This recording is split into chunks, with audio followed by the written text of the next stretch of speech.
കണ്ണൂർ കൂട്ടുപുഴയിൽ വാഹന പരിശോധനയ്ക്കിടെ പുഴയിലേക്ക് ചാടി കാപ്പ കേസ് പ്രതിക്കായി തെരച്ചിൽ തുടരുന്നു. തലശ്ശേരി സ്വദേശി അബ്ദുൾ റഹീമാണ് ഇന്നലെ വൈകിട്ട് കൂട്ടുപുഴ ചെക്ക് പോസ്റ്റിന് സമീപം പുഴയിൽ ചാടിയത്. ഇന്നലെ വൈകിട്ട് കേരള കർണാടക അതിർത്തിയിൽ കൂട്ടുപുഴ ചെക്ക് പോസ്റ്റിലെ പോലീസിന്റെ പതിവ് വാഹന പരിശോധനയ്ക്കിടെയാണ് കാപ്പ കേസ് പ്രതി കണ്ണൂർ പുതുവാച്ചേരി സ്വദേശി റഹീം പുഴയിൽ ചാടിയത്. ജില്ലയിലെ വിവിധ സ്റ്റേഷനുകളിലായി ഇയാൾക്കെതിരെ 11 കേസുകൾ നിലവിലുണ്ട്. കാപ്പ ചുമത്തിയ ഇയാളെ അറസ്റ്റ് ചെയ്യാൻ ജില്ലാ കളക്ടർ ഉത്തരവിട്ടിരുന്നു. കണ്ണൂരിൽ പോലീസിനെ ആക്രമിച്ച കേസിലും ലഹരി കേസിലും റഹീം പ്രതിയാണ്. റഹീമിനൊപ്പം വാഹനത്തിലുണ്ടായിരുന്ന ചെറുവാഞ്ചേരി സ്വദേശി ഹാരിസ്, കോഴിക്കോട് മെഡിക്കൽ കോളേജ് സ്വദേശി നിതിൻ എന്നീ രണ്ടുപേരെ പോലീസ് ഇന്നലെ കസ്റ്റഡിയിലെടുത്തിരുന്നു. കോഴിക്കോട് ജില്ലയിൽ നിന്നും കാപ്പ ചുമത്തി ജില്ലയ്ക്ക് വെളിയിലാക്കിയ ആളാണ് നിതിൻ.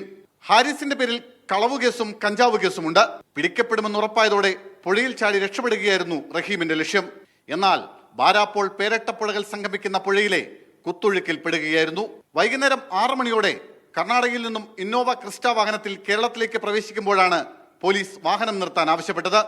വാഹനം നിർത്തി വെളിയിലിറങ്ങിയ റഹീം ചെക്ക് പോസ്റ്റിന് സമീപമുള്ള ഊടുവഴിയിലൂടെ പുഴക്കരയിലേക്ക് ഓടി വെള്ളത്തിൽ ചാടുകയായിരുന്നു. ഇന്നലെ രാത്രി ഏറെ വൈകിയും തെരച്ചിൽ നടത്തിയെങ്കിലും ഇയാളെ കണ്ടെത്താനായില്ല. ഇന്ന് രാവിലെ മുതൽ ഫയർഫോഴ്സും പോലീസും റെസ്ക്യൂ ടീമും സംയുക്തമായി തെരച്ചിൽ ആരംഭിച്ചിട്ടുണ്ട്. മീഡിയ 1 കണ്ണൂർ.